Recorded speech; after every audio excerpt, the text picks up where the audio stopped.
Hello everyone, welcome to my mini blog. So আজকের সরস্বতী পুজো ছিল। অনেক অনেক অভিনন্দন, কারণ দুদিন পড়েছে যেহেতু এবার তিথি আমাদের বাড়িতে আজকেই পড়েছে পুজো।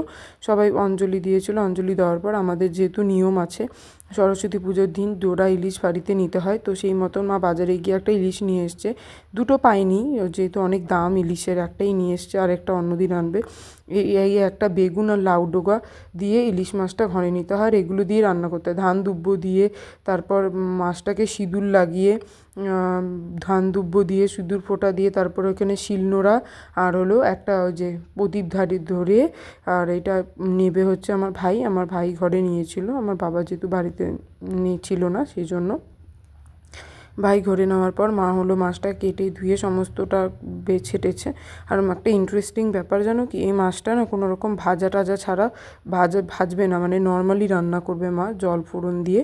কীভাবে করবে তোমাদের সাথে দেখাচ্ছি। শুধু লঙ্কা আর জিরা দিয়েছিল এর মধ্যে, আর কিচ্ছু যাবে না এর মধ্যে, কোনো রকম তেল দেওয়া চলবে না। মাছটাকে লবণ হলুদ লাগিয়ে ওই জিরে লঙ্কা বাটাটা এর মধ্যে দিয়ে হাত ধোয়া জল দিয়ে তারপরে হলো তেলটা অল্প পরিমাণে, এখানে অনেকটাই অল্প মানে অনেকটাই অল্প মানে পরিমাণ মতন তেল দিয়েছিল।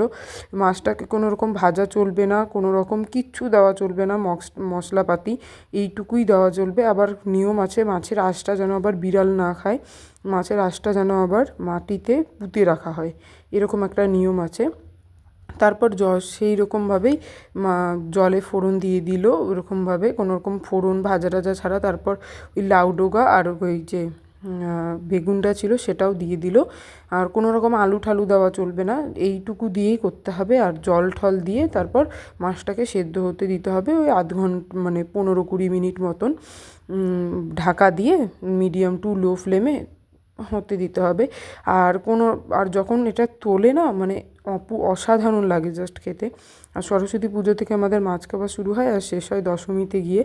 তো জাস্ট যখন তুলেছিল জাস্ট অসাধারণ অসাধারণ, প্রতিবারই এভাবে রান্না করে মা, আর প্রতিবারই জাস্ট অসাধারণ লাগে খেতে। তো ভিডিওটি কেমন লাগলো, ভালো লাগলে লাইক কমেন্ট শেয়ার করো।